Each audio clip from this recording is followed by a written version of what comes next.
What's up, everybody? Welcome back to another episode of FTB Infinity Evolved Expert Mode. Oh yeah, guys. So, behind me, I have this molecular transformer going. I have turned off our mass fabricator. You can do that just simply by providing a redstone signal to it. So yeah, I turned this off. I turned off all of our recyclers so they're not doing anything. Actually, I did not turn them off. I just disconnected the pipe that's feeding them cobblestone from down below, so they have nothing to recycle. So the reason why I've done all this is because I wanted to put all of the power, all the EU power that we are currently making into our molecular transformer. So we have the 4 MFSUs down below that's providing this to 8,192 EU per tick. Yeah. So anyway, we wanted to make a lot of Cenarium. The reason why I want to make the Cenarium from our glowstone is because I want to look at making solar panels for EU power production. I think we're going to move a good portion of this stuff to our quarry dimension at some point later on. I don't think we're going to do that today, actually, but I wanted to get this thing prepared. So yeah, we have plenty of the iridium reinforced, or is it reinforced plates? The iridium plates. These things. Yeah, we almost have 1,000. Yeah, it is reinforced. We almost have 1,000 of these. I'd like to put these into solar panels, and then use those solar panels to make more UU matter, to power the mass fabricator and the replicator and all these things. Eventually, we will make a UU matter world. I think we talked about that way earlier on when I first started doing the mass fabricator. In fact, I have this drum up here with 1,028 buckets of UU matter that just chilling, waiting for us to make that UU matter dimlet. But yeah, this is stuff that's going to be in the future, not right now. But speaking about making our own dimlets, I did want to make a dimlet out of the Draconium ore, and I have never made a material dimlet before. I've only made a liquid dimlet previously. So we were waiting on getting that ore from our quarry. We have collected 149 of these Draconium ores. Well, not really 149. We had 32 in there, but we've collected up to this amount now. So yeah, we definitely can look at making a material dimlet. That's going to be pretty awesome. Let's see, the other things, our emerald supply is up over 1,000 emerald ores now. Yeah, we don't have to worry about emeralds ever again. 48 dense emerald ore. Yeah, definitely a good way to collect emeralds is by making a quarry dimension out of that Extreme Hills Plus biome. Alternatively, we could have just made it out of the Mushroom Island and then put like emerald tendrils or something in there. But yeah, anyway, Mushroom Island, so no monsters will spawn. That's the only problem I've seen so far with our current dimension, is that there are monsters spawning there. Okay, so speaking about our quarry world, we were kind of talking about making it the solar world before, and I wanted to use that dimension editor. So we do have the weather. We have collected a few of these ones, but we do have the one that says no rain. I didn't realize this before. I'm not sure why I didn't put that in there to start with. But I do want to put a no rain dimlet into our current quarry world, so we're not getting any more weather there. So we could do like no thunder. What else do we have? Light thunder? Yeah, I don't want any of these things in there. There's no reason to. I don't know why you'd want to. Maybe lightning rod would be the only reason you'd want thunder. I don't really know why. Yeah, we could do light rain, weather default. I think that's the one we put in there. I can't even remember if we did or not. But anyway, let's use our dimension editor. Let's try this out and see how this thing works. Yeah, dimension editor. Yeah, I built this thing because I wasn't sure if we needed it or not. I thought we could disassemble our current dimension, but no, that's not how this thing works. So let's grab our realized dimension tab. This thing is still powered and it'll be powered for a while. And even though we have a quarry running in there, I don't think that stops if this thing unpowers. It's just we need it powered for us to be there. So anyway, let's go ahead and stick this over here in our dimension editor. And we'll put this no rain dimlet like so. This should change the amount of, or I guess the maintenance cost. It's 11.8k RF per tick, and now it's 11.9. So I didn't really change it that much. Just 100 RF per tick more with no rain. Okay, so cool. So that takes care of that problem. So this dimension should now always be daytime sunny. Let's go check it out. Yeah, this dimension should always be daytime and sunny. Now, I was also looking at our Wyvern flux capacitor. Let me go and turn this thing off. So it's inactive. So yeah, if we hover in this dimension, we should see that our solar helmet is gaining power. So solar does in fact work here. I was kind of worried that they would have disabled that somehow or whatever, but yeah. So we should always have an always day dimension now. This is our quarry world. Yep, this will be pretty cool. I like that. Let me go and turn this thing back on. Hotbar and held item. Cool. So eventually we will put some solar panels here for EU power production. Probably move our replicators and all that stuff over there. Yeah, that'll be pretty cool. Okay, so what I want to work on, like I was talking about before, I want to start looking at the Draconic and making a dimension full of this stuff. Yeah, we needed, I think it's 128, so 2 stacks of the Draconium ore should do it. Yeah, we need, oh man, what are the machines we need to do this? Well, first of all, we need a material absorber. This thing right here. Place this block on top of another block and it will gradually absorb all identical blocks in the area. You can use the end result in the Dimlet workbench. Okay, so we're gonna make one of these. This requires a machine frame resonant, and I did go ahead and I made a bunch of those the last time we ran out. So there's one of these guys, and there's our material absorber. Now, like I said, I've never done this before, so we're gonna figure out how this thing works. So if I just stick one, actually, you know what? Let's do like a 3 by 3 area, and we'll stick this in the center. Well, that was fast. I thought it was gonna take a minute. Guess not. Okay, well, how fast or how far away does this work?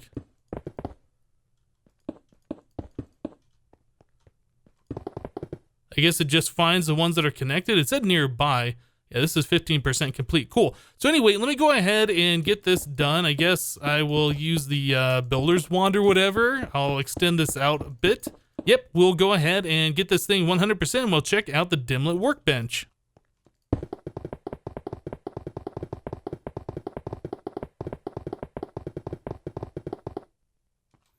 Now, if I remember correctly, we need to infuse machines to make them use less power.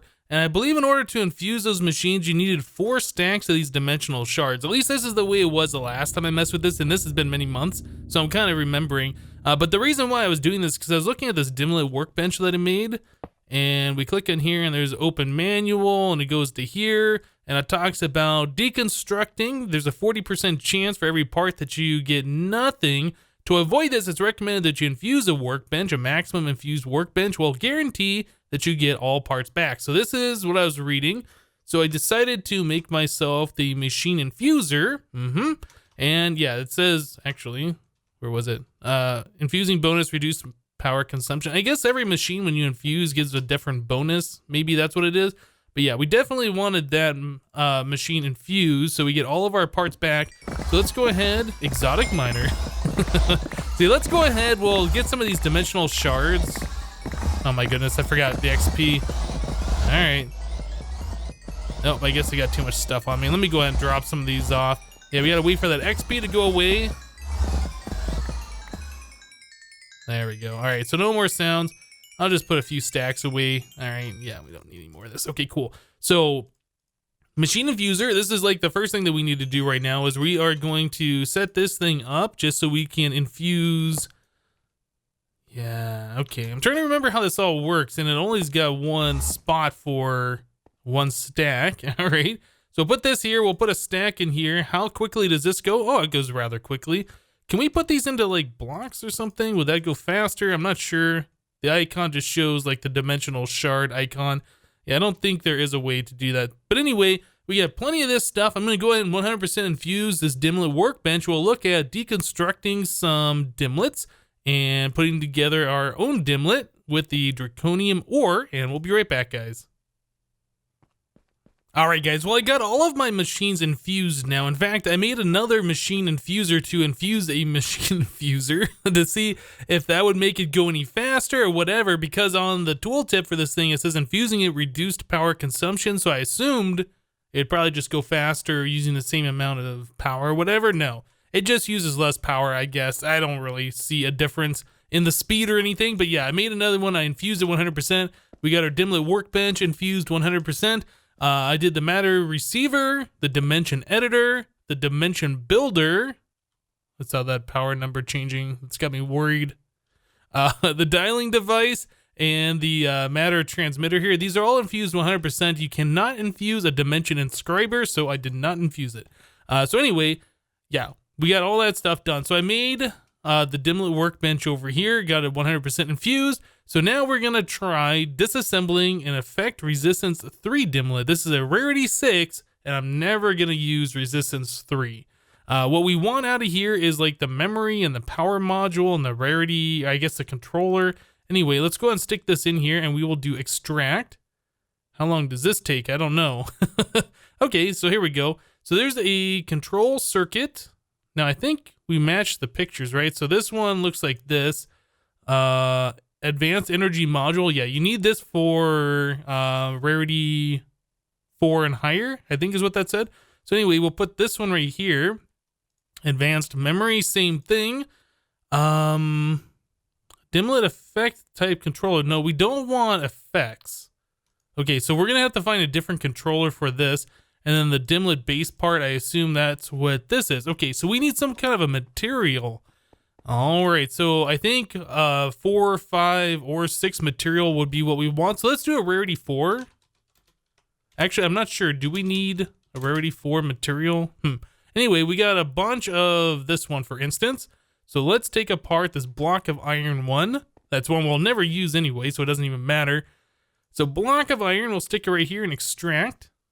Yeah, we need the material guy that goes right here. Yeah, we have the 6. We don't need that. We don't need that. Dimlet material type controller. Yeah, this is what we need. I assume that goes right here. It's got a question mark, so I'm not 100% sure. And then we need a spot for the material.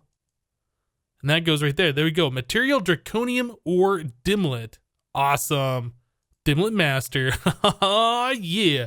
So this thing says it requires 100,000 RF per tick to maintain, which is kind of a lot and might be kind of a problem at this point in time, since this thing right here, these can only input and output 32,000 RF per tick, which means, yep, we only have, what is that, 9,000, 9,600, 96,000 RF per tick maximum coming through our power cells. Yeah, so we're not going to be able to keep this going for much or for very long at all. It requires 200,000 RF per tick to create, and then to maintain 100,000. So I'm not sure how we're going to do this. Yeah, I'm not sure. I guess that's something I'm going to have to think about. I guess I could add in more resonant energy cells along the side. We could bump this up a little bit so we can have, what is that, 64,000 more RF per tick coming through. I could change this so it's shorter and just, source some of these and move them over here so they're all touching that same power line. Our reactor, I think we saw, was making 132,000 RF per tick. Now, another thing, our dimension builder over here, yeah, we went ahead and infused this, and it says it reduces power consumption and faster dimension creation speed. However, that reduced power consumption might be only when it's trying to create a dimension, because our quarry dimension, for instance, the maintenance cost didn't change at all. So I don't know how that works really. So yeah, this is something I'm going to have to figure out. We need to get more power if we're going to make a dimension with the Draconium ore. And depending on what kind of like a feature or terrain generation we use, it's going to be way more than 100,000 RF per tick to keep this going. Okay, well, let's figure that out and we'll be right back, guys. Alright guys, so I got all the bits and pieces together in our dimension inscriber to make our new dimension that's going to have Draconium Ore Pyramids. Yep, that's what we're going to do. I don't think I've ever used pyramids before, and I thought that'd be kind of cool. So we're going to do a single biome flat that's desert. So I thought that'd be pretty interesting. A flat desert with pyramids. Yeah, it makes sense. So anyway, let's go ahead and store all of these different things. Oh, let me go through these so you guys know what we're doing here.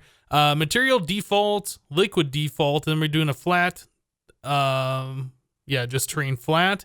Biome desert, controller single, sky, body large planet. I thought we'd try that. That'd be kind of cool, I guess. Sky body large sun. dark purple sky, draconium ore pyramids. Then we're doing no rain for the weather. And then actually, I guess that doesn't really matter since it's a desert. But anyway, whatever. We'll just leave it. And then effect none, time noon. So it's always noon. Shouldn't get any additional effects. Yep. Anyway, let's go ahead and store all of those onto this. And it's going to cost almost 300,000 RF per tick to create the dimension. Yeah, that's kind of pricey. And then it's going to be 140,000 RF per tick to maintain it. So first thing I want to see, can we put this in here? Will this thing even start creating the dimension? I know it's going to require a lot of power, but like, will it just create it slower? Or will it just be like, no, we can't create it? Okay, so it is creating it. One thing I do remember about the dimension builder, you can only put in like 40,000 RF per side, I think is what it was limited to. So I just made myself a new tesseract here. And what we're going to do, we're going to set this to energy mode receive only. Whoops, I didn't mean to click that. Yeah, and we are going to draw power directly from the big reactor. Yeah, normally that's the channel that feeds over into the battery. So we are going to do this and just feed power in right like so. It's from 4 different sides, from below and then from the top and the sides over here. So yeah, oh, and it is gaining power. It is gaining power. Okay, so that's what I wanted to see. That is doing what we wanted it to do. So that's awesome. Our big reactor is pumping enough power right now to fill this up. And so we are able to create this. And it might be because I infused this machine that's not actually taking the 286,000 RF per tick. I don't know. But anyway, let's wait for this thing to create and let's see how we're doing on power afterwards. And we'll be right back. All right, guys. Well, this thing is definitely gaining power. So I think it is safe to go. But I was just looking a second ago and yeah, we are drawing a lot of power from our resonant energy cells. So we won't be able to be there for indefinite. Anyway, I want to go while this thing is powering up and we do have power to maintain this. So let us dial to, I guess I never named this, did I? Anyway, we'll go and dial to number 5 here and I'll make sure to set my little thingy. Yeah, the plutonium dimension. Let's go ahead and stick that in the ender pouch just in case something happens. I guess I have a chest here. Yeah, all right. I think we're good. Let's go. Let's check out a flat desert with draconium pyramids. Oh man, check it out. So how far does this go? Is that, oh, it's just, that's not very thick at all, is it? Okay, well, while we are here, like I said, we don't have much time. So I'm going to go ahead and just mine out as much of this stuff as I can. Yeah, I think what I'd like to do is get like a quarry or something here. That way we can depower the dimension. We don't have to worry about it. And our quarry should be able to handle, you know, collecting all this stuff. But yeah, this is really good. This is way better than going to the end and trying to find a meteor. Yeah, we'll definitely have all of the draconium ore that we could possibly want. But like I said, yeah, we got to be quick about this. What I'll probably do is depower the dimension, let our batteries all fill back up, and then come back here and do this again. I guess I'll just have to figure out, yeah, what I want to do. But for now, like I said, I'm going to go ahead and collect as much of this stuff as I possibly can while we got power, and we'll be back, guys. So I was able to take down 2 of those pyramids, and it seems like each one of those has about 8 or 9 stacks of the draconium ore in it. So I put all that back in the system here, and we now have, I guess, 1,147 of this stuff. Yeah, that is quite a few stacks of these ores. So the next thing that I need to do, obviously, is go through and fortune all of this stuff and then take them and smelt them, get them into the ingots, and then we will be able to look at some of the other stuff from Draconic Evolution a little bit later. I don't think we're going to do that today, but yeah, I do want to make some of these different items like the pickaxes and all these different tools. And I would like to get the Draconic Staff of Power. We might look at doing that next episode. I don't know. I guess I should look and see how much all of this... you know, it requires a lot of this pure mana, doesn't it? Okay, so that's going to take a minute for me to do that. We might look at this sometime soon. I definitely want to start making these tools, though. So maybe next episode we'll look at the tier 1 versions. I don't know. But yeah, guys, let's go ahead and move on to something else. So last episode, we were messing around with this carpenter, and we set this thing up to automatically make these scented panelings. Well, it has since gone through an entire barrel of... can I point at this? Yeah, an entire drum of the honey. In fact, it went through one full one partial one, and part of this one. So we went through quite a lot of honey making all the different scented panels. Cool. We also basically went through all of the different wax that we had. I think we had about 63 wax left when I finally caught it and stopped it. So how much? Yeah, okay. So we've collected just a little bit more. I've went and I grabbed all of our rocky combs. The combs that we're making right now from the Industrious and the Imperial bees don't appear to be making any beeswax at all. So that's kind of a problem. We have to set up other bees to make combs to get that wax to make more alveary stuff in the future. Anyway, the alveary blocks, impregnated casings and the scented panelings. I did make enough of these impregnated casings, I think, for 3 full alvearies. I think we should have all the scented panelings too. So let's go ahead and create as many as we can. So it is, I do believe it's 27 per. 27. No, we are 1 alveary block short. I guess I needed 4 more scented panelings. Oh well, we can go ahead and do that some other time. So we have the alveary blocks now. Now this is a multi-block structure. You have to place them in a 3x3, 3 blocks tall, and then have a layer of slabs on top, so 9 slabs. Let us go ahead and make some slabs real quick. Okay, we'll do this. So that should be enough for 2. Okay, cool. So we'll be able to set up 2 alvearies. Now, I was talking about previously that we could put in like all sorts of frames and fill those up full of the soul frames to get 100% chance of mutation. There's actually a mutator block. It's not listed here.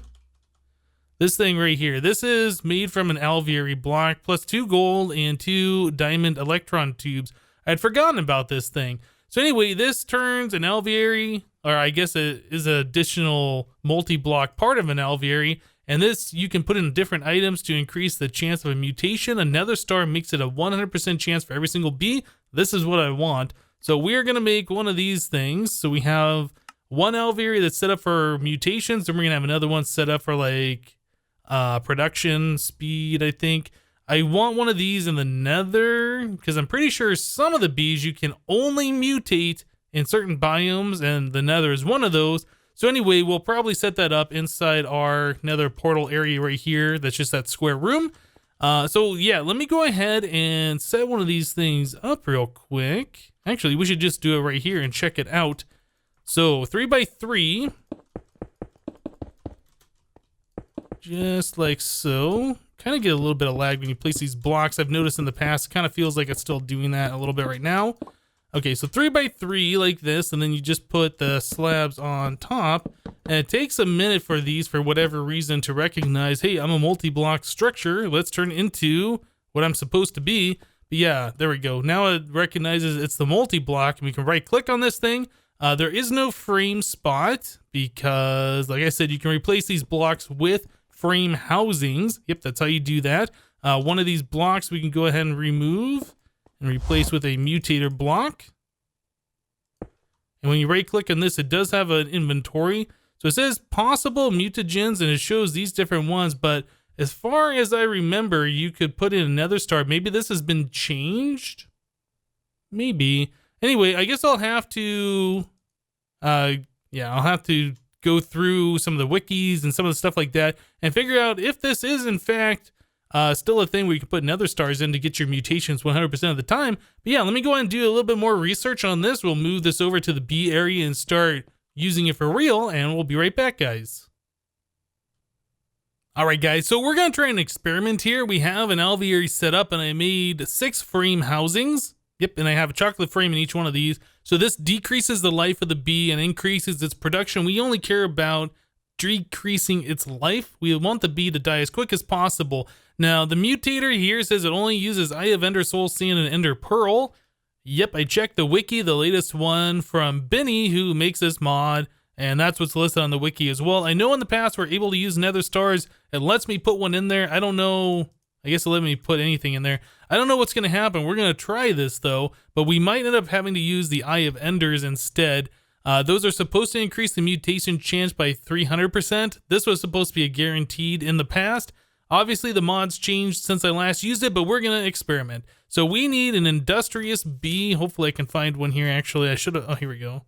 Let us turn this off. Yeah, we'll wait for this bee to die. We'll use the industrious princess that gets killed off over here. with a common. This is supposed to turn into a ferrous bee if the mutation goes according to plan. So yeah, let me wait for that to die off. We'll stick it over here and see what happens. So with the 6 chocolate frames in there, you can kind of see how big of a life that takes away every single tick of this bee. It did make 1 pollen, so that's pretty cool. I did check and the nether star was still in there, so I assume that gets removed when the bee dies off. At that point, it makes the calculation if it should mutate or not, and then it uses the item in there. But again, we're going to find out if that actually uses the nether star and makes the mutation, or just doesn't use it at all since it's not listed. But anyway, let's wait for this bee to die off.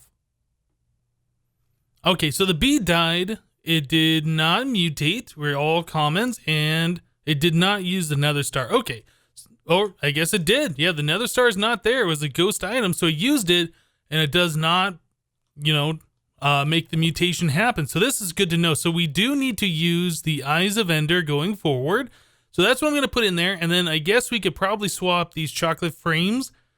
Yeah, we could probably swap those all out for the soul frames, which increase the chance of mutation as well. Okay, there's a few more things that I'll have to figure out on my own with these to, come up with the best setup. So let me go ahead and do a few more things off camera here, and we'll be back, guys.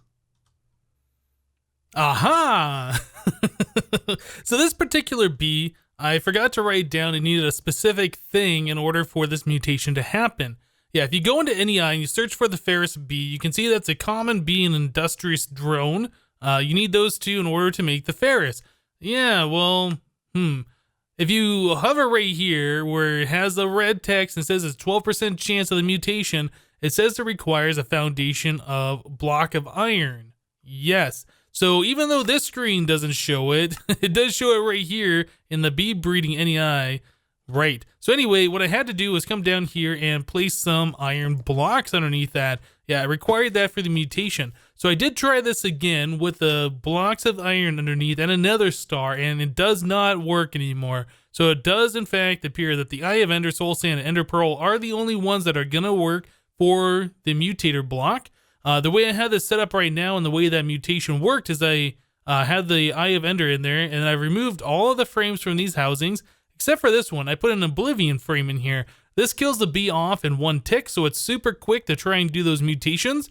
Now, the problem is we are running out of Oblivion frames. This is the second one we had. We've only had 2, and the durability is halfway gone. We can make these things. There is a way to make the Oblivion frames by doing the Essence of Scornful Oblivion plus a proven frame. And to get that, you need like all of this stuff, soulful wax. So we need to be at a certain spot in bees in order to get the soulful ones, which comes from, I guess, some of these different magic bees. Anyway, we don't have that stuff yet. It also requires a dragon egg to get this guy. So I've also heard that you can use an item from Thaumic Tinkerer called a Thaumic Restorer. This thing right here. So a Thaumic Restorer, this is like kind of expensive. This is very high. We need a Thaumium block. Actually, all of this stuff isn't that expensive, is it? No, this is not expensive at all. So we need all of this stuff in an infusion altar, which we haven't started messing with at all to make this guy. But apparently the Thaumic Restorer uses some magical aspect. I'm not sure exactly how it works, but you can put items in there and it will restore its damage bar, so we can completely repair this Oblivion frame using that thing. So that is one thing that we could do. Probably something I'm going to want to do before I run out of this thing completely. Yeah, until we get all the magic bees set up where we're making that magic wax. Yeah, it's something else. So anyway, I might end up making some more of these frame housings and just filling these all up full of the chocolate frames. I think it doesn't really matter how many you put in there. All of like the extra damage that it does to the bee every tick stacks? I think so. Anyway, that's something I'll figure out on my own. Yeah, definitely we need to find a way to kill the bees off quicker than the Oblivion frame, which, like I said, isn't going to last much longer because of that durability. Cool. Well, guys, you know what? I think we're going to go ahead and wrap the episode up here for today. Talk slower. Enunciate your words. Yeah, we're going to wrap the episode up here for today. Yeah, that draconic world, that is pretty cool. We saw how to make our own dimlets, so it's going to be practically the same thing for making a UU matter world. That's definitely something I'm looking forward to doing. Now that we have a lot of that draconic ore, or draconium ore, whatever it is, yeah, we can start looking at making the crazy draconic evolution power storage system. That is what I'm really interested in doing. Right now, we're waiting for our batteries to charge back up. I'll go back into that world, mine out a few more of those pyramids, and I'll just keep doing that over and over again until we have enough of the draconic ore to get a decent size one of those power storage things set up. But yeah, guys, that's it for today. Thank you guys for watching. Remember to leave a like on this episode if you liked it, and we'll see you next time. Thanks for watching, guys. Bye-bye.